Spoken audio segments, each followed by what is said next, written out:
పుస్తకము 65వ పుస్తకము మొదటి 1వ అధ్యాయం ఉంటుంది. అందులో 23వ వచనమును చదువుకొని ప్రార్థన చేస్తున్నాం.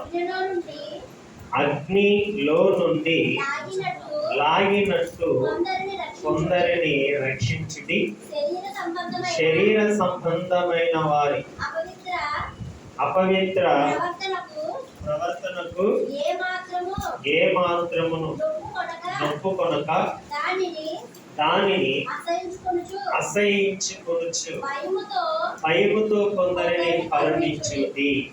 చేద్దాం. ప్రియులారా, శిరస్సు వంచుదాం, ముసుగు వేద్దాం, తండ్రిని వేడుకుందాం. పరిశుద్ధుడు అయిన మా కన్న తండ్రి, నీకు వందనాలు, స్తోత్రాలు చెల్లిస్తున్నాం. మేము చేసే ప్రతి ప్రార్థనకు రహస్యమందున్న నీవు మాకు ప్రతిఫలాన్ని ఇచ్చే దేవుడివై ఉన్నావు తండ్రి. అవునయ్యా, ఈ సన్నిధిలో పడిన ప్రతి ప్రయాసము వ్యర్థము కాదు, కాజాలదు అని మీరు సెలవించి ఉన్నారు దేవా.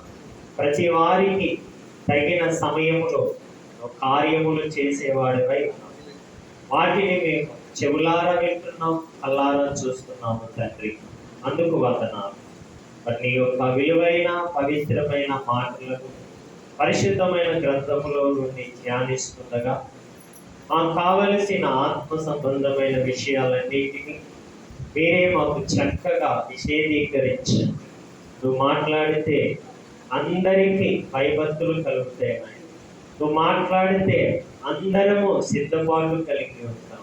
నువ్వు మాట్లాడితే అందరూ బ్రతుకుతా ఉంటాము ప్రభువా.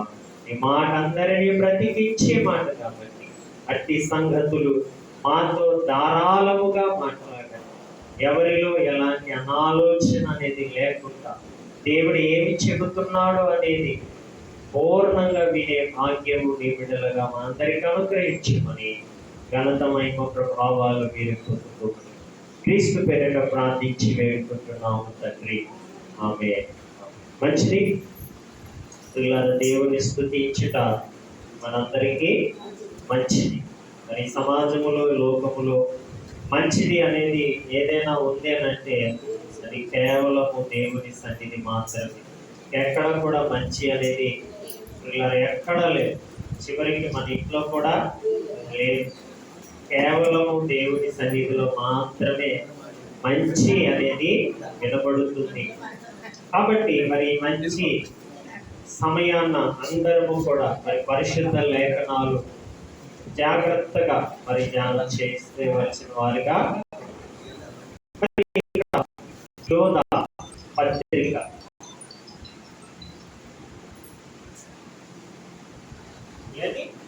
యోధ పత్రిక బైబిల్ గ్రంథంలో మనం చూస్తే యోధాలు చాలా మంది కనపడతారు. యోధాలు చాలా మంది బైబిల్లో మనకి కనపడతారు. ఇంచుమించు 7-8 మంది కనపడతారు కేవలం కొత్త నిబంధనలో మాత్రం. యోధా అంటే తెలుసు కదే. ఏంటి యోధా అనే పేరుకి అర్థం ఏంటి? దేవుణ్ణి స్తుతించుట. ఏం పేరేంటి?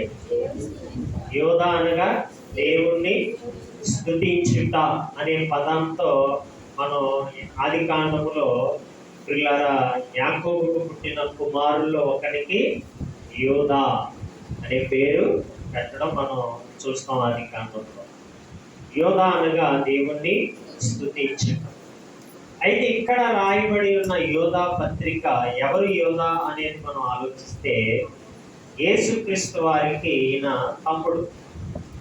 ఎవరికి అంటే శరీరధారి. మరియమ్మకి బిడ్డలు ఉన్నారు కదండి. యేసు ప్రభు వారు ఎవరు? పెద్ద కుమారుడు. తర్వాత ఇంకెవరు ఉన్నారు? తమ్ముళ్ళు వచ్చారు, చెల్లెళ్ళు కూడా ఉన్నారు. అది ఎక్కడ చదువుతాం చూడండి ఒకసారి, అంటే మీకు తెలియడం కోసం. మరి యేసు ప్రభు వారి తమ్ముడు అంటే ఏంటి? జాగ్రత్తగా మనం చదివితే మార్క్స్ వార్త 6వ అధ్యాయము 3వ వచనం చదువున్నాను. ఇతడు మరియా కుమారుడు కాడా? ఇతడు యాకోబు, యోషే, యోదా, సీమోను అనువారి సహోదరుడకు వడ్లవాడి కాడా? ఇతని సహోదరి మనులందరూ మనతో ఉన్నవారు కారా? అంటే యేసు ప్రభు వారికి ఎవరెవరు ఉన్నారు? తమ్ముళ్ళు ఉన్నారు, చెల్లెళ్ళు కూడా ఉన్నారు. ఏమో అర్థమవుతుంది కదా, జాగ్రత్తగా విన్నారు. ఏంటి ఇప్పుడు మనం ఇందాక చదివిన యోధా పత్రిక ఎవరు రాశారు అనేది మనం ఆలోచిస్తే ఇక్కడ రాయబడిన అంటే యోధాలు చాలా మంది ఉన్నారు. ఆ యోధాలు అందరిలో మరి ఎవరి పత్రిక రాసి ఉండవచ్చు అనేది మనం చదివితే యేసుక్రీస్తు వారి యొక్క సహోదరుడైన యోధా. అందుకే అక్కడ మనం ఇందాక చదివే పత్రికలో ఏది చక్కగా మనం జాగ్రత్తగా చదివితే ఆ యోధా గారు ఎవరో మార్చి వార్తలో కనపడ్డది కదా, ఆ యోధా గారి పత్రికను రాశారు. కొంతమంది ఏమంటారండి, యోధా పత్రిక ఎవరు రాశారండి? ఇస్కరేతు యోధా రాశారు. యోధా ఇస్కరేతు, ఆయన పేరు కూడా ఇస్కరేతు యోధా కదా, ఆయన కూడా చనిపోకముందు రాసేసాడు అని అనుకుంటా ఉంటారు. ఇస్కరేతు యోధాకి అంత లేదు, ఎందుకంటే వాడు చెడిపోయాడు. ఏమయ్యాడండి? చెడిపోయాడు, చెడిపోయి చనిపోయాడు. కాబట్టి చెడిపోయి చనిపోయిన వాడికి ఆత్మజ్ఞానం ఎలా ఉంటుంది? పత్రిక రాయాలి అని అంటే చాలా దేవునికి ఇష్టడుగా ఉండాలి, దేవుని గురించి బ్రతికేవాడే ఉండాలి. అలాంటి వారికి మాత్రమే రాసే అధికారాన్ని దేవుడు కలగజేస్తూ ఉంటాడు. అయితే వారి అపోహ ఏంటంటే ఇస్కరేతు యోధా రాసి ఉండొచ్చు అని అంటారు. కాదు, వాస్తవానికి ఎవరనంటే పిల్లలు అక్కడ రాయబడ్డ చూడండి, మొదటి అధ్యాయం 1వ వచనం. యేసుక్రీస్తు దాసుడును యాకోబు సహోదరుడైన యోధా. ఇందాక చదివాం కదా, మార్చి వార్తలో చదివాం కదా, యాకోబు సహోదరుడైన యోధా.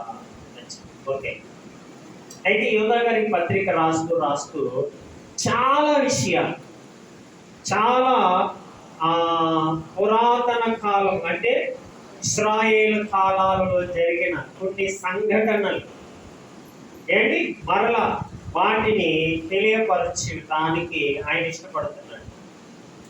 చాలా విషయాలు అక్కడ ఆయన రాస్తాడు. సొదొమ గొమొర ప్రాంతాల గురించి కానీ ప్రియులారా, ఇంకా మరి ఆనాటి తరములో జరిగిన కొన్ని సంఘటనలు, అవి ఎలాంటి కార్యాలు, అవి ఎలాగ సంభవించాయో, వారి స్వభావాలు ఎలాంటివో, వారి తత్వాలు ఎలాంటివో, వాటి అన్నింటిని గురించి మరలా ఈ యోధా గారు ఏం చేస్తారంటే తన పత్రికలో ఈ విషయాలన్నీ రాయటం మనం చూస్తూ ఉంటాం. ఓకే, ఏదేమైనప్పటికీ లేఖనం ఏం చెప్తుందో ఈ 23 వచనాల్లో మనం జాగ్రత్తగా ఆలోచిస్తే అగ్నిలో నుండి, చూసారా ఎందులో నుండి అంట? అగ్ని అంటే ఏ అగ్ని? మనం పొయ్యి దగ్గర ఉన్న అగ్ని కాదు ఇది. ఏమా, పొయ్యి దగ్గర ఉన్న అగ్ని నుంచి ఎవరైనా లాగగలం, కాలుతుందనో తోలుతుందనో ఏదో రకంగా వారిని ఏం చేయగలం, లాగితే వచ్చేయగలం. కానీ ఇక్కడ చెబుతున్న అగ్ని ప్రియులారా మనిషికి కంటికి కన్నం పడలేని అగ్ని అన్నమాట. జాగ్రత్తగా ఆలోచించాలి.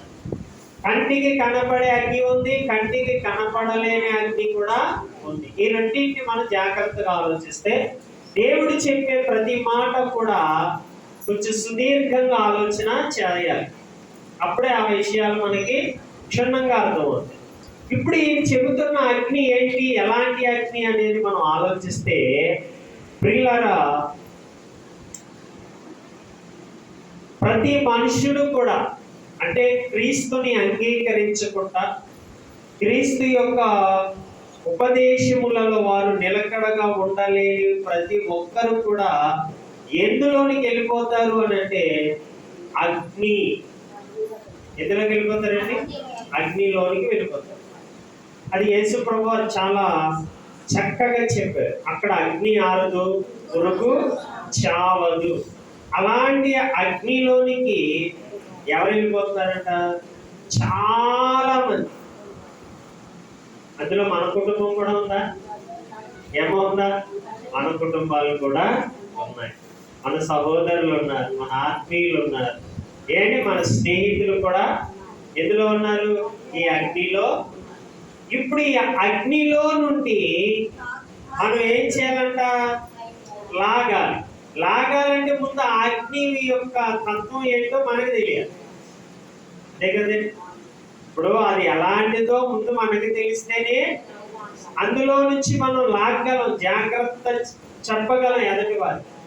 ఆ అగ్ని గురించి మనకు తెలియలేదనుకోండి, మనం ఏం చెప్పగలం ఎదటి వాడికి? ఎలా లాగగలం వాడిని? అందుకే ప్రతి దినము లేఖనాల మీద మనం అవగాహన కలిగి లేఖనాలను చదువుతున్నప్పుడు, మందిరములో దేవుని వాక్యాలు మనం వింటున్నప్పుడు ఈ అగ్ని ఎంత ప్రమాదకరమైనదో మనకి తెలుస్తుంది అన్నమాట.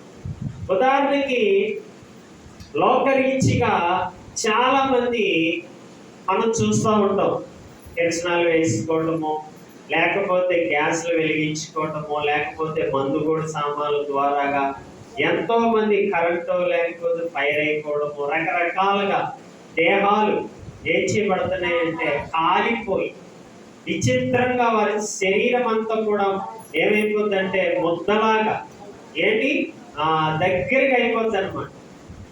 వారు ఎంత బాధపడతారంటే నిజంగా పెద్ద హాస్పిటల్లో మనం చూస్తూ ఉంటాం.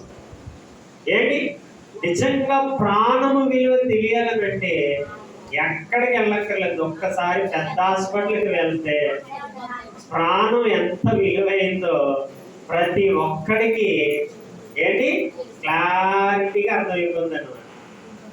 నిజమైన బాధలన్నీ ఎక్కడ కనబడతాయి అంటే అక్కడే కనబడతాయి.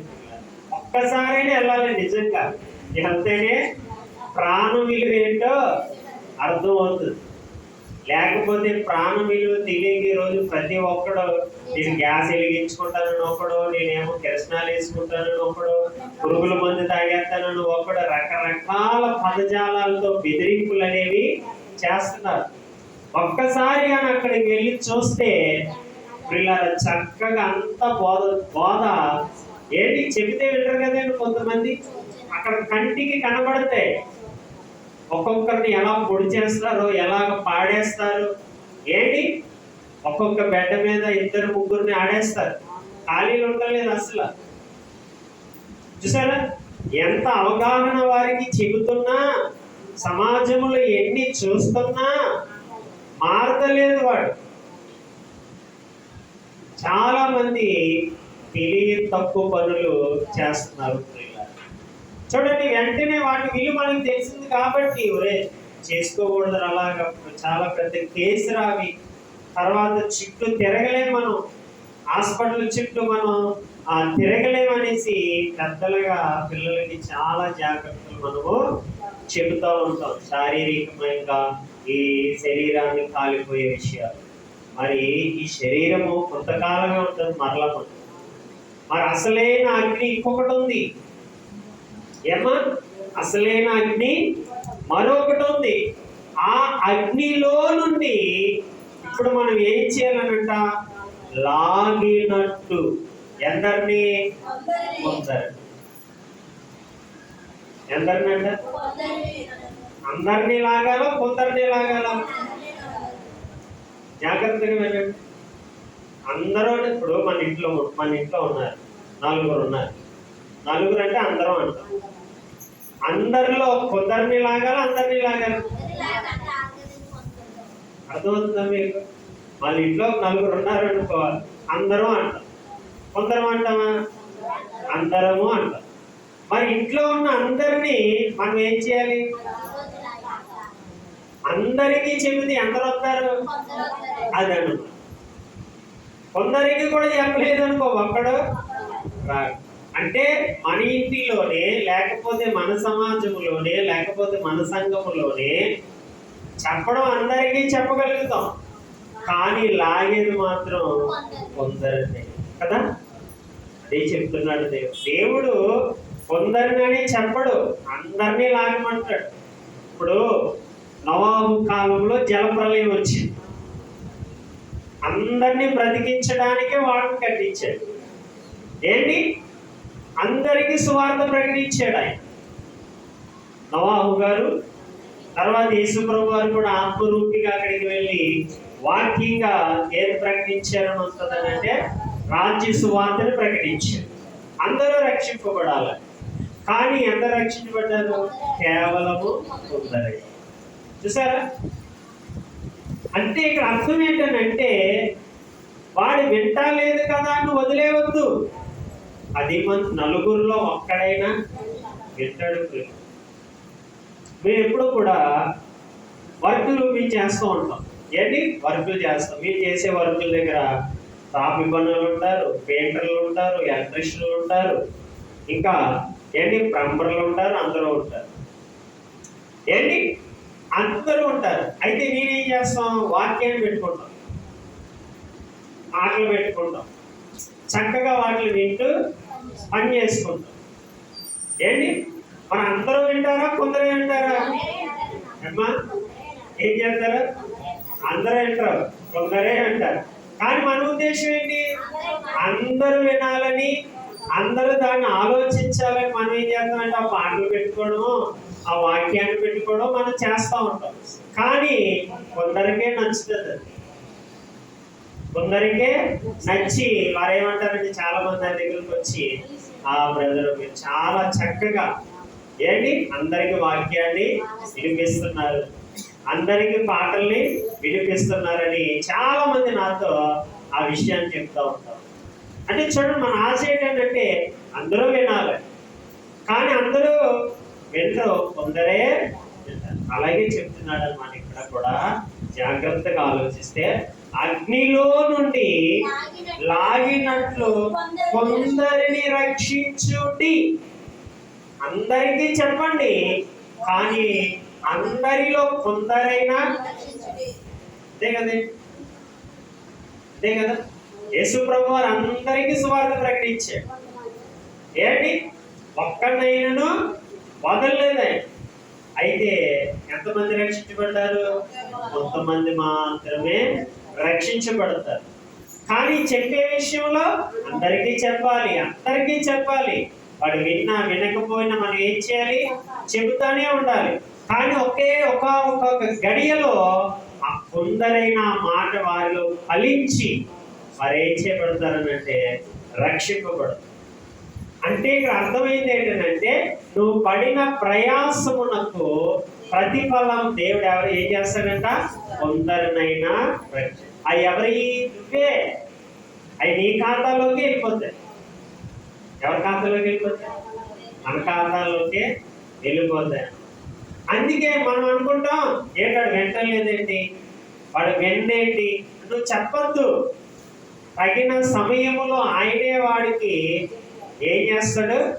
కార్యసిద్ధిని కలగజేస్తాడు. ఇది మనం ఎప్పుడు కూడా నమ్మాలి. అది మన ఇంటి యజమానుడైనా, మన ఇంట్లో ఎవరైనా సరే, లేకపోతే మన ఇరుగు పొరుగు వారైనా, ఎవరైనా సరే. ఇప్పుడు మనం ఈ వాక్యం బయటకు వెళ్తాం, ఏంటి వెళ్తుందా లేదా? వినేవారు అంటారా? కానీ మన ఉద్దేశం ఏంటి? అందరూ రక్షించబడాలని మన ఉద్దేశం. కానీ ఎంతమంది వింటారు? కొంతమంది వింటారు. వారి మనసులో, హృదయములో దేవుని ఏం చేస్తారు? మహిమపరుస్తారు, కొనియాడుకుంటారు, ఆయన చేసిన ఉపకారాల్ని తలంచుకుంటారు. తగిన సమయంలో వారు దేవుని యొద్దకి, మనం లేకపోయినా, అంటే ఒక కాలం మన కాలం గడిచి వెళ్ళిపోయినా వచ్చే కాలంలో అయిన వారు వస్తారు. అది చెప్తున్నాడు ఇక్కడ. అందుకే అంటున్నాడు అగ్నిలో నుండి లాగినట్టు. అంటే ఈ శరీర రీతిగా అగ్ని శరీరానికి తగిలితే ఎంత ప్రమాదమో ఆ రూపక అలంకారంగా చెప్తున్నాడు అన్నమాట. చూడండి, శరీరానికి చిన్న అగ్నిపుల్ల తగిలితేనే ఏమైపోతాం? శరీరం అంతా బాధపడిపోతుంది.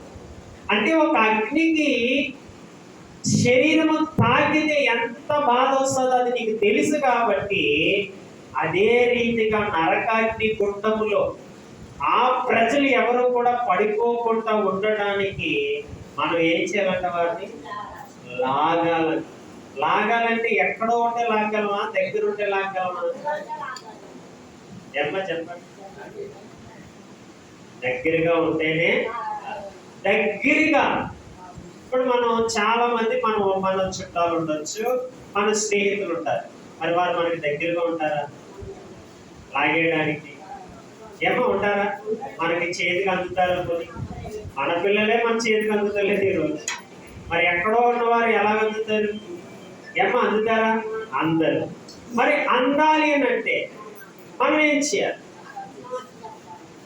అదే ఇక్కడ చెప్పిన ఒక మంచి మాట ఏంటంటే, అగ్నిలో నుండి లాగినట్లు కొందరిని అనగా, చూడండి, రక్షించుడి అన్నాడు. రక్షించుడి అని అంటే దేని వల్ల రక్షించగలం మనం ఎదుటి వ్యక్తిని? దేవుడు పలికే ప్రతి మాట మన నోట ఉంటే, మన హృదయంలో ఉంటే, ఆ మాట వారిని ఏం చేస్తుందంట? అగ్నిలో నుండి. జాగ్రత్తగా వినాలి. మన మాట వారి దగ్గరికి వెళ్ళాలి అనే విధంగా మనం ప్రయత్నం చేయాలి. అదే రక్షించినట్టు అన్నమాట, అదే లాగినట్టు. మనం అనుకుంటాం, మరి నా దగ్గర లేడు కదేంటి, మా ఇంట్లో వారు మా దగ్గర లేరు కదండి, మా బంధువులు మా దగ్గర లేరు కదండి, మా స్నేహితులు మా దగ్గర లేరు కదండి, మరి వారిని నేను ఎలా లాగగలను అని అనుకుంటారు చాలా మంది. కాదు, లాగడము అంటే ఏంటంటే అర్థము రక్షించే పడే పదం ఉంటుంది చూడండి. ఆ మాట ఎవరిది? దేవుడిది. ఆయన ఎవరిని కూడా ఈ లోకానికి ఎందుకు వచ్చాడు? రక్షించడానికే రక్షకుడిగా ఈ లోకానికి వచ్చి ఎన్నో మాటలు అందించాడు. ఆయన ప్రపంచానికి ఎన్నో నీతి విధులను ఆయన తెలియపరిచాడు, చెప్పాడు, ఎన్నో మాటలు చెప్పాడు. ఆ మాటలన్నీ కూడా అందరినీ ఏం చేసే? రక్షించాయా లేదా? ఇచ్చే పట్టుకుని లాగారా? ఇప్పుడు మనం కూడా ఇక్కడ ఉన్నామండి, మనల్ని ఎవరైనా చేయి పట్టుకుని లాగారా? ఏమో లాగారా? లేదు. ఏం చేశారు? రక్షించబడే మాటల్ని మనకి చెప్పారు. ఎప్పుడైతే రక్షించబడే పదజాలాలు మనకి చెప్పారో అప్పుడు మనం ఏం చేయబడ్డాం? అగ్నిలో నుండి బయటకు వచ్చాం. అవును కదా? ఇప్పుడు మనం కూడా ఏం చేయాలంట? అదే రీతిగా అందరూ కూడా రక్షించబడే పదజాలాలు మనం ఏం చేయాలి? చెప్పాలి. మరి చెప్పాలి అని అంటే ఆ రక్షించబడే పదాలు దేవుడి దగ్గర మనం ఏం చేయాలంటే క్షుణ్ణంగా నేర్చుకోవాలి. ఈ రోజుల్లో చాలా మంది బోధలు ఎలాగ తయారైపోయిందంటే, నూతన ఆత్మను రక్షించేవాడు ఒక్కడో కనపడతాడు. అర్థమవుతుందండి? అన్ని జనులు రక్షించే బోధలు లేవు ఈరోజు. వాక్యాన్ని అంటే సన్నిధికి వస్తున్న వారిని పడగొట్టే బోధలు అయిపోయి ఈరోజు ఎక్కువ. నేను ఆలోచించారో లేదా కానీ అర్థమవుతుందా? ఎవరిని పడగొట్టేస్తారు వీళ్ళు? రక్షించబడిన వారిని మీరేం చేస్తారు? వీరు బోధల చేత ఏం చేస్తున్నారు? పడగొట్టేస్తున్నారు. అర్థమైందా మీకు? ఇక్కడ ఏం చెప్పాడు యేసు ప్రభు వారు? అగ్నిలో నుండి లాగండి, అగ్నిలో నుండి లాగండి అని ఆయన చెప్తే, అగ్నిలో నుండి లాగిన మనము వీళ్ళు బోధలు ఏం చేస్తారంటే మళ్ళీ పడగొడేస్తారు. బోధలు ఏం చేస్తారంటే తారుమారు తగ్గిరుమారు చేస్తారు ఈరోజు చాలా మంది. చూసారు ఎలా తయారైపోయారు? నూతన ఆత్మలు రక్షించే బోధలు లేవు ఎవరి దగ్గర కూడా. వచ్చిన వారిని ఏం చేస్తున్నారంటే ఏంటి? గందరగోళం చేస్తున్నారు. అందుకే పిల్లల వారికి తప్పదు కఠినమైన శిక్ష. లేఖనం చెప్తుంది.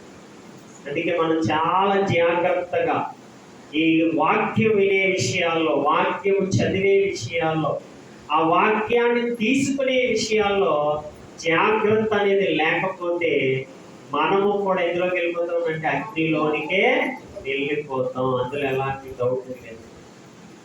ఆనాడు ఇశ్రాయేలు తెలుసు కదండి. అరణ్యంలో నడిచారు. నడిచిన తర్వాత ఆ బలిపీఠాల దగ్గర ఒక అగ్ని వెయ్యాలి. అయితే కొరాహు అనబడిన కొంతమంది ఏం చేశారనంటే వేరే అగ్ని వేశారంట. ఏ అగ్ని వేశారు? వేయవలసిన అగ్ని ఏది?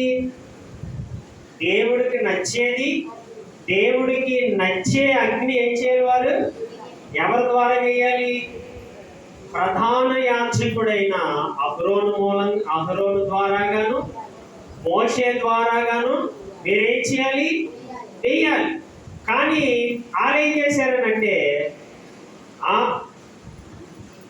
మోషే ఎవరు, తర్వాత అహరోను ఎవడు? మాకు తెలియదా? మాకు మేము మనుషులు కాదా? మేము అహరోను సంతతికి సంబంధించిన వారు కాదని వారేం చేశారట? వేరే అగ్ని వేయడం ప్రారంభించారు. ఎప్పుడైతే వేరే అగ్ని వేయడం వారు ప్రారంభించారో దేవుని ఉగ్రత వారందరి మీదకి ఏం చేసిందనంటే రగులు పొందిపోయింది.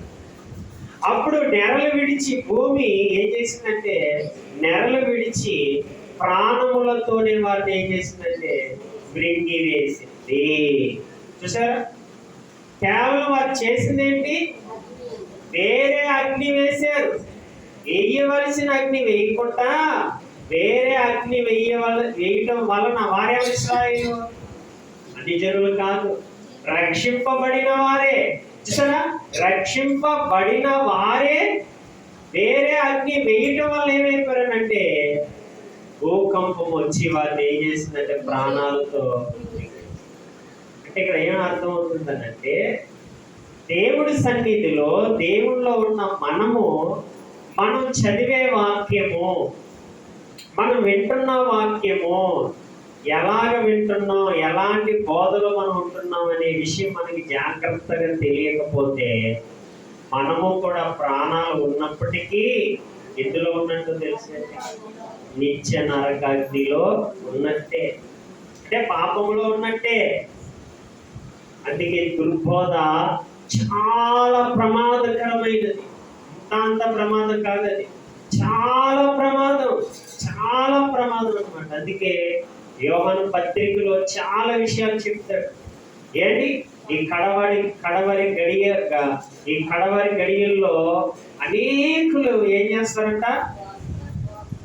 దెయ్యపు బోధలు, ఏంటి శరీర బోధలు రకరకాలుగా చెప్పి మిమ్మల్ని ఏం చేస్తారనంటే భ్రమపరుస్తారు. దేవుడి యొక్క సరాలతలో నుండి మిమ్మలను ఏం చేస్తారంటే దారి మళ్ళిస్తా ఉంటారని ఒక మంచి మాట మనం చదువుతాం. యోహాను గారు రాసిన మొదటి పత్రిక 4వ అధ్యాయము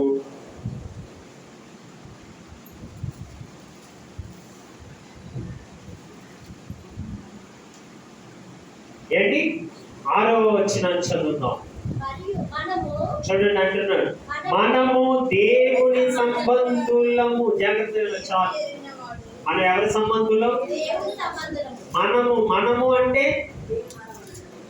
అంటే వాక్యముతో పెనవేయబడిన వారము అని అర్థం. అంటే వాక్యము నీలో నాలో ఉంటే మనము ఎవరితో? దేవునితో మనము కలిసి ఉన్నాము అని అర్థం. వాక్యం అంటే సత్యవాక్యం మనలో లేదనుకోండి, మనం వేరుపడిన వారు. అందుకే భక్తుడు ఏమంటున్నాడు అంటే మనము అంటే సత్యములో నిలిచిన వారు, సత్యానికి లోబడేవారు. మనము దేవుని సంబంధులము. దేవుని ఎరిగిన వాడు మన మాట వినును. అంటే మన మాట అంటే ఎవరి మాట? దేవుడి మాటే వినును. దేవుడు ఏం చెప్తున్నాడు దానినే వింటాడు. లేని వినడు. ఉన్నదే వినాలి, ఉన్నదే ఏం చేయాలి? మనం ఆచరించాలి. కొంతమంది ఏం చేస్తున్నారు అంటే లేనివి చెప్తున్నారు. సోషల్ మీడియా వచ్చిన తర్వాత చాలా మంది పని పాటు ఉండదు కదండి. వీళ్ళకి ఎలా ఉండదా? ఏంటి పని పాటలు ఉండవు, ఏమి ఉండవు. పని ఉన్నవాడు ఏం చేస్తాడంటే చక్కగా వాడు పని చేసుకుంటాడు, వాడు బోధ చక్కగా ప్రకటించుకుంటాడు, కొన్ని ఆత్మలను రక్షించుకుంటాడు. వీళ్ళేం చేస్తున్నారంటే ఈ మధ్యన సోషల్ మీడియా వచ్చిన తర్వాత ఏముంది చెప్పండి, ఒక ఫోన్ పెట్టుకొని దాని దగ్గర నుంచుకొని ఏం చేస్తున్నారంటే రకరకాల విషయాలు వీళ్ళు ఏం చేస్తున్నారంటే చెప్పడం వల్ల వీళ్ళు ఏం చేస్తున్నారంటే కలవరం చెందుతారు. ఏమైపోతున్నారు? అందుకే ఎవరి మాటలు వినకండి, ఎవరు వినవలసిన అవసరత లేదు. కేవలం బైబిల్ చదవండి, వాక్యాన్ని సుదీర్ఘంగా ఆలోచించండి. చక్కగా ఏది అబద్ధము ఏది సత్యమో నీకు అది తెలిస్తే చాలు, ఇంకేం అక్కర్లేదు. అది ఒకటి తెలిస్తే చాలు. యేసుక్రీస్తు వారు పరిశుద్ధాత్ముడు, తండ్రి అయిన దేవుడు చాలు. ఎందుకంటే నీకు తెలియవలసిన మర్మాలు ఏమీ అక్కర్లేదు. తండ్రి అయిన దేవుడు ఉన్నాడు, కుమారుడైన యేసుక్రీస్తు వారు ఉన్నారు, పరిశుద్ధాత్మ దేవుడు ఉన్నాడు, చాలు. ఇంకెందుకంటే నీకు ఏమి పెద్ద మర్మాలేం అక్కర్లేదు. నిత్య జీవానికి చేరడానికి మర్మాలైన కాదు. నోటితో యేసు ప్రభు వారిని ఆయన కుమారుడిని ఒప్పుకుంటే చాలు అంట, ఏం అక్కర్లేదు మనకి. అందులో కొనసాగింపబడిపోతే చాలు మన జీవితాలు. కొన్ని ఆత్మలు రక్షించుకుంటే అందుకంటే ఏమనుందమ్మా? ఏమీ లేదు. ఇందులో నిలిచి ఉండండి చాలు. చూడండి, ఇప్పుడు అంటున్నాడు, మనము దేవుని సంబంధులము, దేవుని ఎరిగినవాడు మన మాట విను, దేవుని సంబంధి కానివాడు మన మాట విను మాట అంటాడా? నేను పట్టుకున్న కుందేలకి ఎన్ని అంటాడంటే 3 అంటాడు. బాబు 4 అది కూడా కనబడుతుందిరా అంటే లేదు లేదు లేదు లేదు లేదు లేదు 3. సరే, ఇప్పుడు ఈ రోజు తర్కాలు బాగా పెరిగిపోయాయి, క్రైస్తవ్యంలోనే పెరిగిపోయి ఎక్కువ తర్కాలు, వితంత తర్కాలు అంటాడు. ఈరోజు చాలా మంది విడిపిడి జ్ఞానాలతో సరైన అవగాహన లేక బైబిల్ పైన వాక్యం మీద ఎంతో మందిని చెదరగొడుతున్నారు. క్రైస్తవులు ఏం చేస్తున్నారంటే చెడగొడుతున్నారు ఈరోజు విడిపిడి జ్ఞానం. ఎందుకంటే దుష్టాత్మ అందరిలో కూడా చాలా బలంగా పనిచేస్తుంది. ఇప్పుడు ఏది దురాత్మ ఏది పరిశుద్ధాత్మ తెలియని అయోమయ స్థితిలో చాలా మందిలో పనిచేస్తుంది ఈ రోజు. కాబట్టి పిల్లలు మనం చాలా జాగ్రత్తగా దేవుని వాక్యములో నిలిచున్నాడు. అది చూడండి, కాని వాడు మన మాట ఏం చేయడంట, వాడు వినడు. ఇందు వలన మనము సత్యస్వరూపైన ఆత్మ ఏదో చూసారా? వినేవాడు ఏం చేస్తాడంట? గ్రహిస్తాడు.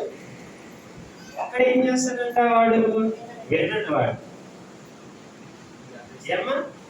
వినలేని వాడును విన్నవాడిలో ఉన్న ఆత్మ తేడా కనపడుతుందా?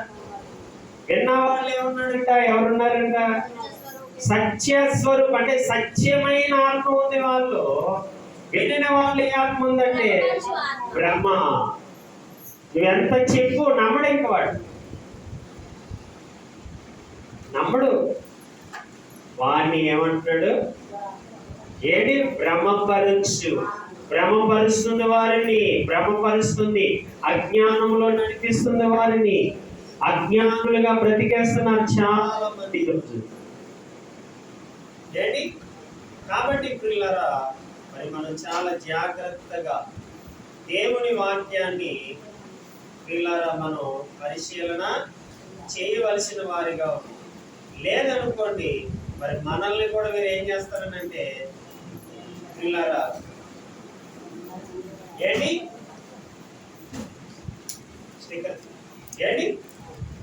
అందుకే అపోస్తలుల కార్యాల్లో ఒక మాట మనం చదువుతాం.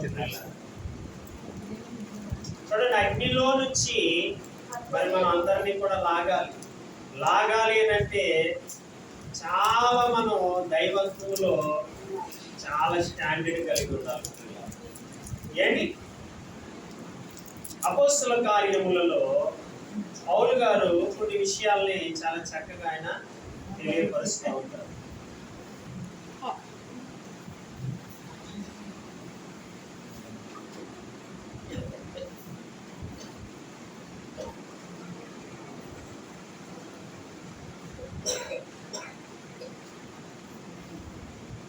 అపోస్తలుల కార్యములు ప్రియులారా,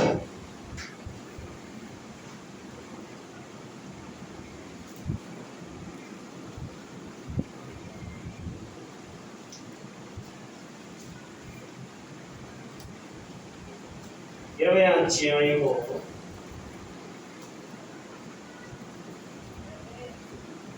30వ వచనాన్ని చదువుతాం. చూడండి, పౌలు గారు చెప్తున్నారు తన శిష్యులైన వారికి కొన్ని నీతి సంబంధమైన విషయాలు, కొన్ని మెలకువలు చెప్తున్నాడు ఆయన. మరియు శిష్యులను తమ వెంట ఈడ్చుకొని పోవాలనని వంకర మాటలు పలుకు మనుషులు మీలోనే ఎక్కడున్నారంట వారు? ఎక్కడున్నారు? మనలోనే ఉంటారు. బయట ఎవడు మనల్ని చేయలేడు. ఎందుకంటే మనం ఒక తాటి పైన నిలిచి ఉన్నాం. మరి మనల్ని పడగొట్టాలి అంటే ఈరోజు సాతానుడు ఎవరిలోనికి వచ్చాడు? మనలోనికే, సంఘములోనికే వచ్చాడు. అందుకే చూసారు, ఈరోజు చాలా ఎవరి ద్వారాగా ఎంతో మంది చెడిపోతున్నారంటే వీరి వాళ్ళే. ఇక్కడ చూడండి, పౌలు గారు ఎప్పుడు చెప్పారు? 1వ శతాబ్దంలోని ఈ పదజాలను ఉపయోగించాడు. మరి శిష్యులను తన ఎదుట, ఎవరు శిష్యులు? ఏంటి? దేవుని శిష్యులు. లోకంలో ఉన్న వారిని శిష్యులు అన్నాం కదా మనం, వారికి సంబంధించిన శిష్యులు ఉంటారు. కానీ ఇక్కడ ఎవరి పదాన్ని ఉపయోగించాడు? శిష్యులు అన్నాడు. అంటే ఎవరు శిష్యులు? దేవునికి శిష్యులుగా ఉన్నవారు, సత్యానికి శిష్యులుగా ఉన్న ఈ జనాంగానికంట మరొకడు వస్తాడంట. చూడండి, మరి శిష్యులను తమ వెంట ఈడ్చుకొని పోవాలని వంకర మాటలు పలుకు మనుషులు మీలోనే చక్కగా సాగిపోతున్న ఏంటి ఈ బతిలోనికి మళ్ళీ ఎలాంటి వాళ్ళు వస్తారంట? వంకర మాటలు చెప్పేవారు వస్తారు. ఇది రావడం వల్ల మళ్ళీ ఏమవుతారండి వీళ్ళు? ఏమి నమ్ముకున్నది యేసు ప్రభు వారినేనా అన్న డౌట్ మళ్ళీ వీళ్ళకి ఏమవుతుంది? వచ్చేస్తున్నాను. ఏ మాటలు పలుకుతారంటే వంకర మాటలు. ఏ మాటలు? వంకరి పదజాలాలు ఉపయోగిస్తూ ఉంటారు.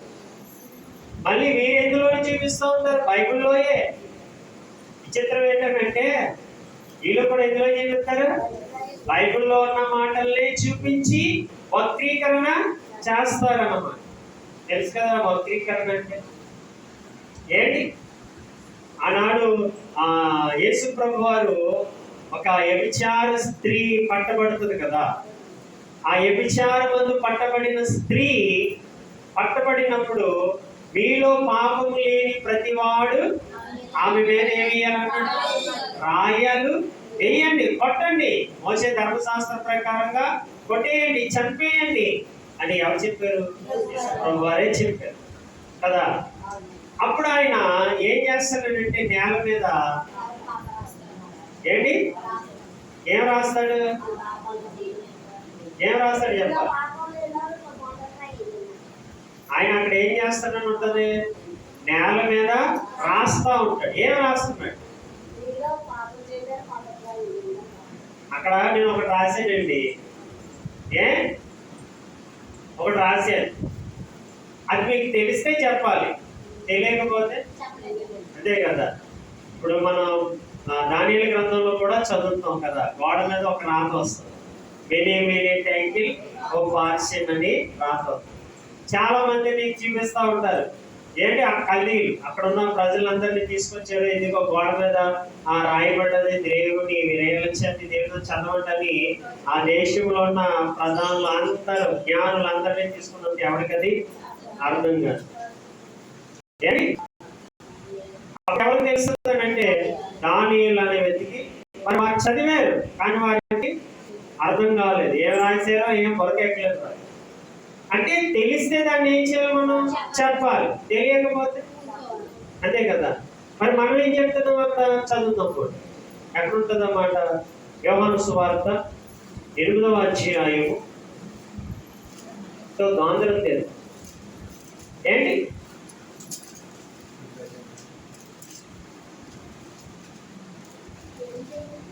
8వ అధ్యాయము ప్రియులారా 6వ వచనం చదువుదాం.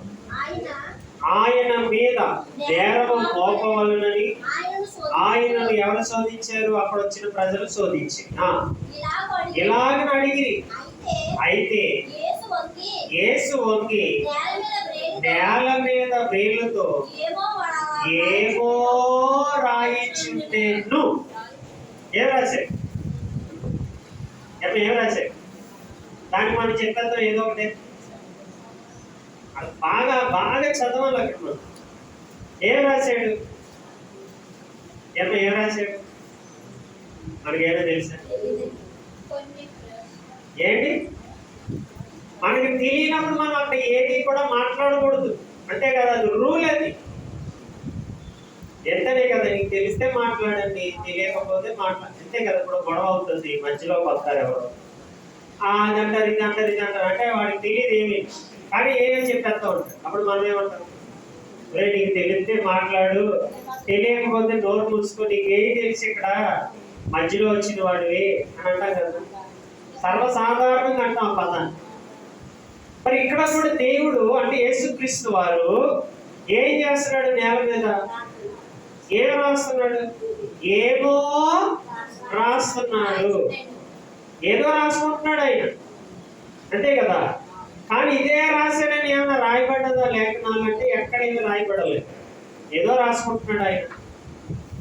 ఏంటి మరి మనం ఏం చేస్తాం? దానికి ఒక డిక్లేర్ చేస్తాం.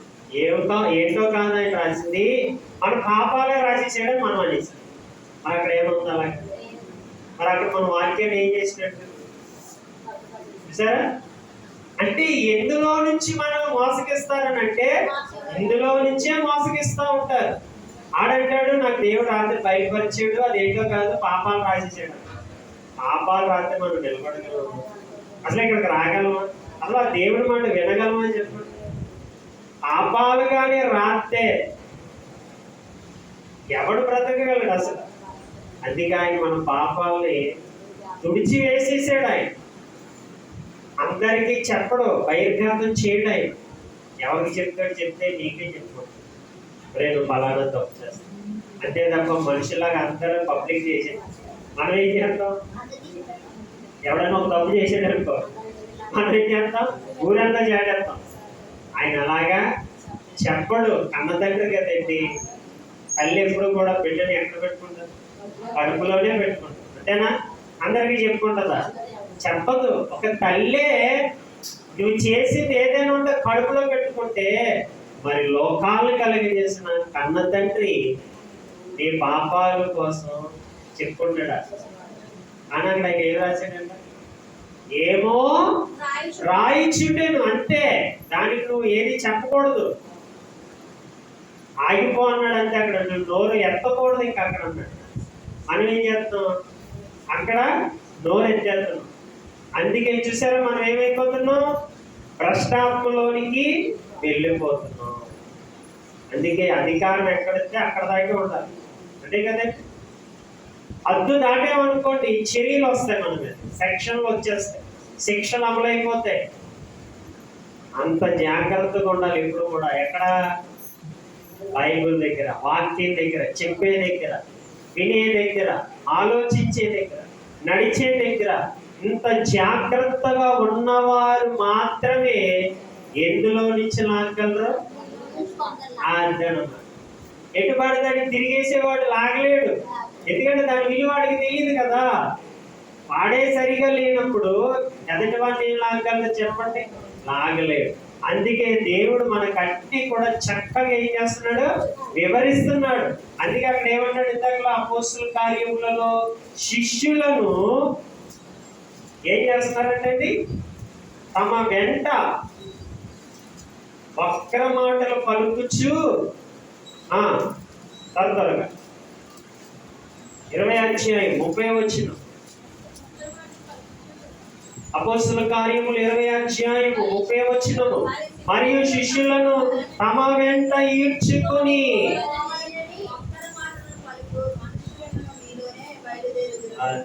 ఏం చేస్తున్నారంట? వాళ్ళు ఈడ్చుకొని పోతున్నారంట. ఈయన ఏం చెప్తున్నాడు, ఒరే అగ్నిలో నుంచి లాగంట్రా అని ఏం చెప్తా ఉంటుంటే వీళ్ళు ఏం చేస్తారంట, ఎవడు వంకర మాటలు చెప్తున్నాడు ఆడని కథలు వెళ్ళిపోతాడు. ఎంత విచిత్రంగా ఉందో చూసారా. సత్యం ఎలా ఉంటుందంటే గాయమును రేపినట్టు ఉంటుంది, అసత్యము ముద్దులు పెట్టినట్టుగా ఉంటుంది. ముద్దు ఇష్టమా దెబ్బ ఇష్టమా చెప్పండి. ఎవరైనా అంతే కదమ్మా, ముద్దే ఇష్టపడతారు కానీ దెబ్బ ఎవడో ఇష్టపడతాడు. దేవుడు ఏం చేస్తాడు, దెబ్బ వేసి ముద్దాడుతాడు. అది ఆయన నైజం. ఎవరినైనా సరే ఏం చేస్తాడు, దెబ్బేసి ముద్దు పెడతాడు. అప్పుడు ముద్దు విలువేంటో దెబ్బ విలువేంటో అర్థమవుతుంది. దుష్టుడు అనేవాడు ఏం చేస్తాడనంటే ముద్దే పెడతాడు. అది మనుషులకి ఇష్టం. చూసారా, అందుకే ఈరోజు సమాజం అంతా ముద్దులు ఎవరు పెడుతున్నాడో ఆడని కథలే పోతున్నాడు. దుష్టుడు ఏం చేస్తాడు, పగవాడంట లెక్కలేనని ముద్దులు పెడతాడంట. పగవాడు ఏం చేస్తాడు, మేలు కోరే సహోదరుడు అయితే ఏం చేస్తాడట, గద్దిస్తాడు. బాగుపడాలని గద్దిస్తాడు. గద్దింపు ఎవరికి నచ్చదు. అందుకే వాక్యము సత్యమైన మాట ఎప్పుడు కూడా మళ్ళీ ఏం చేస్తుందంటే గద్దిస్తుంది, గద్దించి ప్రేమిస్తుంది అన్నమాట. అందుకే ప్రియులారా, వంకర మాటలు పలికే వారి ఈరోజు సమాజంలో వెచ్చలవిడిగా ఆనాటి నుండి ఈనాటి వరకు పెరిగిపోతానే ఉన్నారు. ఇలాంటి ప్రజలలో నుండి మనం ఏం చేయాలంట, అగ్నిలో నుండి లాగినట్టు వారిని లాగాలి. సత్యములోనికి లాగాలి, సత్యాన్ని ప్రకటించాలి. సత్యము కొరకు మనలను మనం వేయపరచుకోవాలి. అంటే సత్యము కొరకు మనలను మనమే కొవ్వొత్తులాగా ఏమైపోవాలమ్మా, కరిగిపోవాలి. యేసు ప్రభు వారు కూడా సత్యము కొరకే అరిగిపోయాడు, శుభ్రంగా దున్నబడ్డాడు, నేలను చేపట్టాడు, దూషింపబడ్డాడు. ఇంకా ఆయన చేసినవన్నీ కూడా మనం తలంచుకుంటే ప్రియులారా, ఆయన అగ్నిలో నుంచి లాగడానికి ఆయన ఎంత నలిగిపోయాడో ఆలోచించండి ప్రియుల.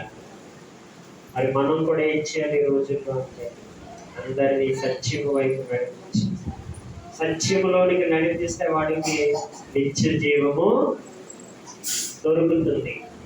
అసత్యాన్ని చెప్పేవాడు నరకానికి పోతాడు, వాడి వెనకాతలు వెళ్ళేవాడు నరకానికి పోతాడు. అందుకే అలాంటి వాడికి శుభమనే వచనం కూడా చెప్పకూడదండి మనం. ఎవరికి, అసత్యము చెప్పేవాడికి. చూడండి, అదే యోహాను పత్రికలో జాగ్రత్తగా మనం ఎవరిని పడితే వాడిని నమ్మకూడదు. ఏంటి యోహాను పత్రిక చెప్పాలి, అధ్యాయం ఎంత, వచనం ఎంత ప్రియులారా. ఏంటి యోహాను రాసిన 2వ పత్రిక 9వ వచనం.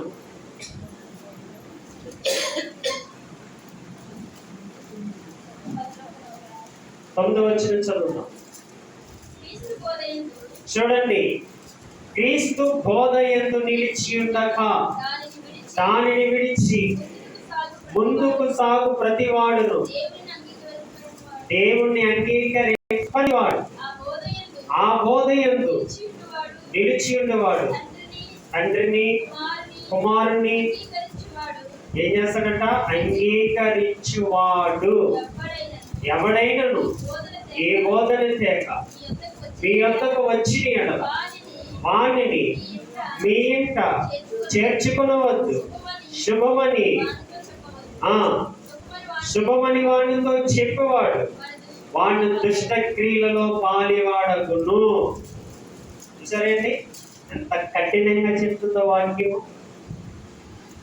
ఎవరెవరిని ఒప్పుకోవాలంటే మనం తండ్రిని ఒప్పుకోవాలి, తన కుమారుని కూడా ఒప్పుకోవాలి. ఒప్పుకుంటే నీకు నష్టం ఏంటి? అపోస్తులే ఒప్పుకున్నారు. ఏంటి, మీరెంత మనం ఎంత? సరే, ఎంత జాగ్రత్తగా చెప్తుందో వాక్యము. చూడండి, మరలా చదువుతున్న జాగ్రత్తగా వినాలి. క్రీస్తు బోధ యందు నిలిచి ఉండక దానిని విడిచి ముందుకు సాగు ప్రతివాడును ఏం చేస్తారంటే క్రీస్తు వాక్యాన్ని పక్కకు పెట్టి ముందుకు వెళ్ళిపోతారంట. ముందుకు వెళ్ళకూడదు, అందులోనే నిలిచి ఉంటారు.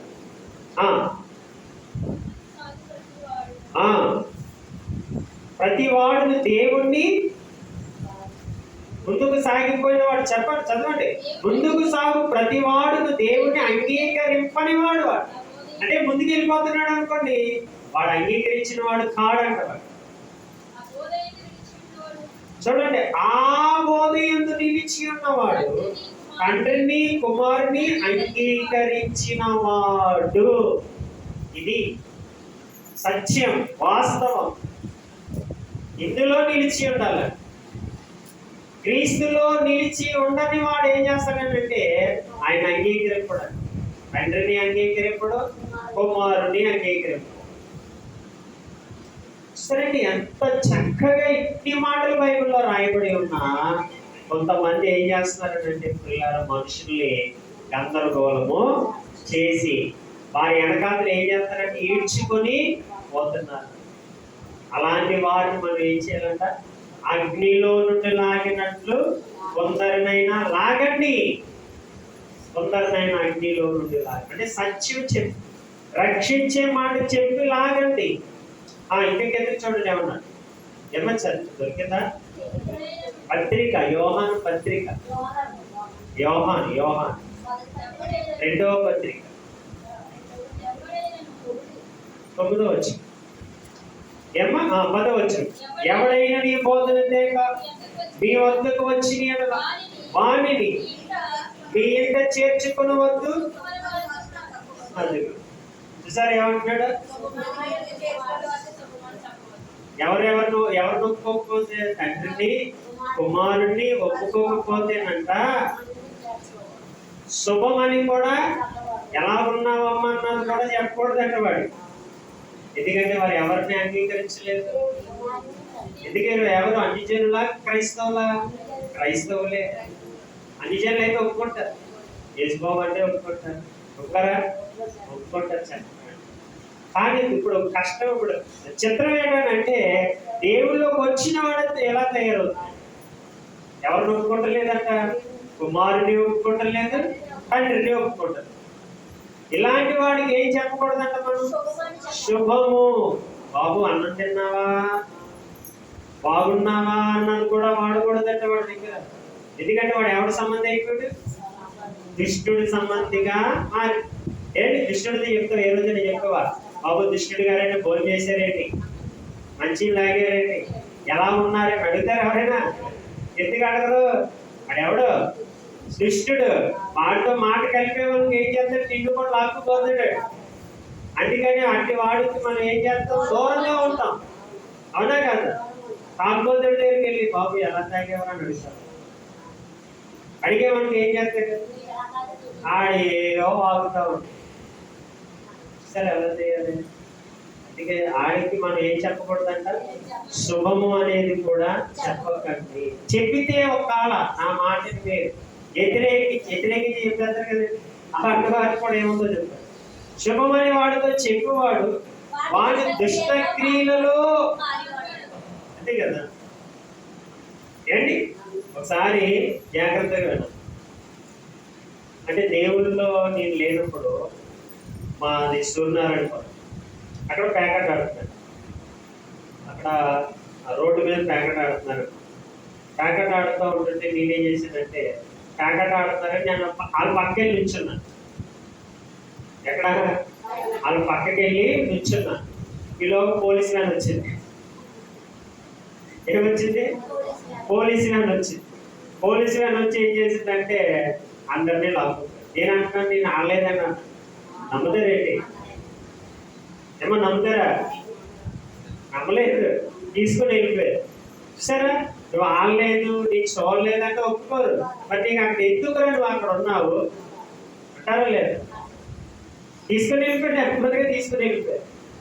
అలా అన్నమాట. అందుకే దేవుడు కూడా అంటున్నాడు, జాగ్రత్త, వాడి దుష్ట క్రియలలోనికి మీరు వెళ్ళకండి. అలాంటి వాడికి శుభమని కూడా చెప్పకండి. ఎందుకంటే వాడు ఎవడి సంబంధి అయిపోయాడు? దుష్టుని సంబంధి. దుష్టుని నోట మంచి మాటలు రావు. అందరినీ చెడగొట్టే మాటలు చెప్తారు, ఎదటి వారిని క్రీస్తులో నుండి తొలగించి మాటలు చెప్తారు. వారు జాగ్రత్తగా ఉండాలి. అందుకే ప్రియులారా, అగ్నిలో నుండి మనం ఏం చేయాలంట? వారిని లాగాలి. కొందరినైనా ఒరే అది అసత్యంరా, అది చెప్పేది సరైనది కాదు, మనం దేవుళ్ళలో ఉండాలి, నిలకడగా ఉండాలి, తండ్రిని, కుమారుణ్ణి, పరిశుద్ధాత్ముని మనం కలిగి ఉండాలి. మరి ఏం చెప్తున్నారు? జాగ్రత్తగా వినాలి. ఇవన్నీ ఆలోచించండి, ఒకేసారి నిర్ణయం చేసుకోకండి.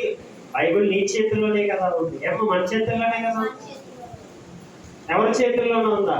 ఒకప్పుడు పోపు దగ్గర ఉండేది, ఇప్పుడు దేవుడు అందరికీ కృపను బట్టి అందరికీ ఇచ్చేసాడు. చదువుకోండి, ఆలోచించండి. ఎవరెవరో చెప్పింది ఎందుకు వినడం? మనకంటూ ఒక చదువు ఇచ్చాడు కదా, అక్షర జ్ఞానాన్ని ఇచ్చాడు కదా, దాన్ని చక్కగా చదువుకొని ఈ రోజుల్లో ఎలాగ తయారయ్యారంటే చాలా మంది వీరు ఇండివిజువల్గా చదివి నేర్చుకునేది లేదు. ఎవరు ఏది చెబితే అదే పట్టుకుని ఆడుతున్నారు. అర్థమైంది? మనకి పలానా సేవకుడు అంటే నాకు ఇష్టమైంది ఏంటి, ఆయన ఏది చెప్పినా అదే నిజం అంటున్నారే తప్ప బైబిల్ చెప్పింది నిజం అంటలేదు. విచిత్రం ఏంటంటే నీకు ఎవరో ఇష్టం ఉంటుంది, మంచిదే, ఇష్టాలు ఉండదు చాలా మీద, కానీ వారు చెప్పింది నిజమా అవాస్తవం అనేది కొంచెం మనం ఏం చేయలేము, ఆలోచించుకోవాలి కదండి.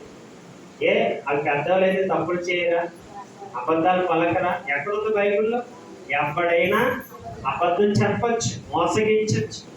అదే దేవుళ్ళు కాదు కదా మాట జారకుండా ఉండడానికి, మనుషులే కదా వారు.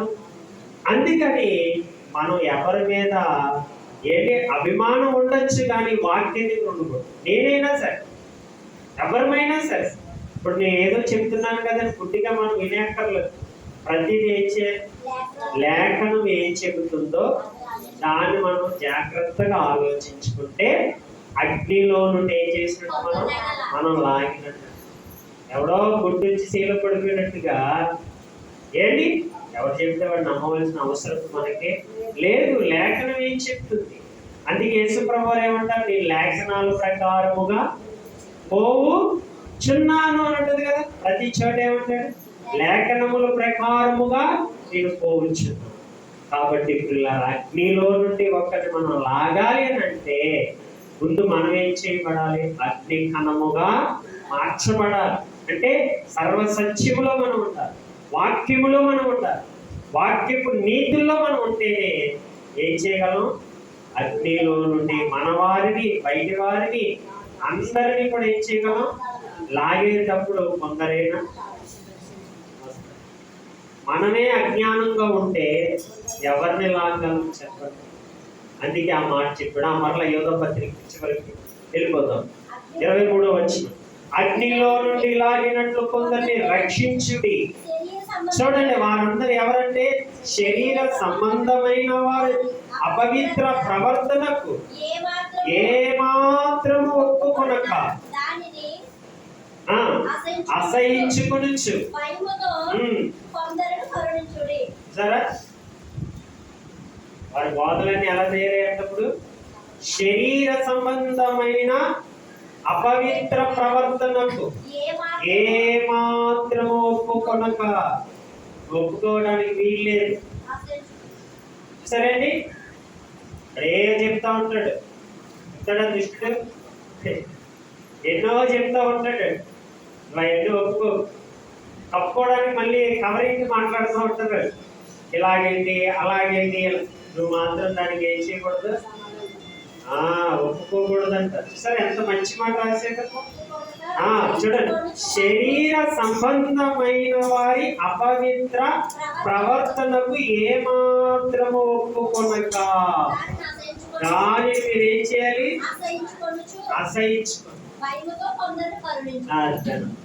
అసహించుకొని వాడిని ఏం చేయాలి? మళ్ళీ ఇక్కడ కొందరనే పదం వచ్చి చూసారా? భయముతో కొందరిని కరుణించు. అంటే అందరూ అలాగే ఉంటారు, కొందరైనా మంచివారు ఉంటారు. మేము అందరూ అలా ఉంటారా? ఎవడో ఒకటి తప్పు చేసేటని అందరూ అలా ఉంటారు. అందుకని అదే దృష్టితో అందరినీ చూడకు, కరుణతో కొందరినైనా ఏం చేయాలి? అది రేటు మంచివాడు. చూసారా, అందులో చెడ్డలు ఉంటే భూమి ఎప్పుడో దేవుడు ఏం చేసాడు, భూక మొత్తం వినాశనమే చేసేసాడు. కానీ అక్కడక్కడ ఎవరు ఉన్నారు, మంచివారు పెట్టాడు దేవుడు. వారి నీతి తప్పరు, సత్యమును తప్పరు, ఈ వాక్యాన్ని వక్రీకరించిన వారు ఉన్నది ఉన్నట్టుగా చెప్పుకుంటారు. అలాంటి వారు ఉన్నారు కాబట్టి ఇంకా ఈ భూమండలం చక్కగా దేవుడు నిలబడుతున్నాడు. అందులో మనం ఉండాలి. మనం ఉండి అగ్నిలో ఉన్న వారిని ఏం చేయాలి, మనం కొందరినైనా. చూసారా, సత్యంలో ఉన్నవాడికి తప్పన ఉంటుంది, అసత్యంలో ఉన్నవాడికి తప్పన ఉండదు. పొందలే అంతే కదండి. అదే సత్యంలో ఉన్నవాడికి ఎలా ఉంటుంది, వారిని రక్షించాలరా, వారిని అగ్నిలోంచి లాగాలరా, వాడికి దేవుడి ప్రేమను చూపించాలి, దేవుడి రుచిని చూపించాలి, మందిరానికి తీసుకొని రావాలి, వారి కుటుంబం బాగుపడాలని ఒక తపన ఎవరికి ఉంటుంది అంటే సత్యములో ఉన్నవాడికి మాత్రమే ఉంటుంది. అసత్యంలో ఉన్నవాడికి ఏముండదు, ఏవో చెప్పుకుంటా పోవడమే తప్ప సరైన అవగాహన ఉంటుంది. అందుకే ఎవరి దగ్గర మొహమాటంగా ఉండకుండా ఉంటుంది. చూడండి చివరిగా యాకోబు రాసిన పత్రిక, యాకోబు రాసిన పత్రికలో ఏంటి చూసారా, యాకోబు రాసిన పత్రిక ఒకసారి 2వ అధ్యాయము 1వ వచనం చదువుదాం. నా సహోదరులారా, చూడండి, మహిమా స్వరూపియకు మన ప్రభువైన యేసుక్రీస్తును గూర్చిన విశ్వాస విషయములో ఎలా ఉండకూడదు, మనం అడే చెప్తా ఉంటాడు. చెప్తాడా, మావుడేనండి, నువ్వు వినేయడానికి వీల్లేదంట. ఎలా ఉండకూడదంట, బహుమాటముగా మనోడైన శిశు తెస్తే జాగ్రత్త పెట్టి. ఏమ్మా, మన పిల్లోడే, మన గర్భాన్ని పుట్టిన వాడే విషం తెచ్చి డాడీ విషం తాగంటే తగ్గతామా, ఏం చెప్తాప్పుడు బహుమాటం లేకుండా ఒకటి పీకుతో. ఏమో అవునా, అంతేనా కదా. అలాగే బోధ విషయంలో కూడా మనం ఏమేమి ఉండకూడదంట, మామూడేంటి, నాకు తెలిసేంటి చిన్నప్పటి నుంచి ఏంటి, నా కజిన్ ఏంటి, అదేంటి ఇదే అని మొహమాటకి వెళ్ళామనుకో అగ్నికి మనం వెళ్ళిపోతాం. అంతే కదండి. మొహమాటానికి వెళ్తే ఏమవుతుంది అంటారని అంటే రకరకాల ఏమొస్తాయమ్మా, ప్రాబ్లమ్స్ వస్తాయా రావా. అందుకే చూడండి ఎంత మంచి మాట అన్నాడు, నా ప్రియ సహోదరులారా, మహిమా స్వరూపియగు మన విశ్వాస విషయములలో, అంటే విశ్వాసం అంటే ఏంటి, వినడం వల్ల వచ్చే విశ్వాసం ఉందే, ఆ ప్రతి వాక్యములో మీరు ఎలా ఉండకూడదు అంటే బహుమాటము గలవారే ఉండకండి. అది కరెక్ట్ అయిందా కాదో ఆలోచించండి, కరెక్ట్ కాదా వదిలేయండి. పట్టుకున్నారా అది మిమ్మల్ని నరకానికి తీసుకుపోతుంది, వదిలేశారా నిత్య జీవానికే. చూసారు ఎంత క్లారిటీగా చెప్తుందో బైబిల్. అలా ఉండాలి ఇప్పుడు కూడా. మావారనే వాక్యం దగ్గర నామాని ఏమున్నాయి చెప్పం ఏమున్నాయి, వాక్యం దగ్గర ఉండవు. వాక్యానికి ఎప్పుడు కూడా సత్యమే కావాలి, అంతేనా.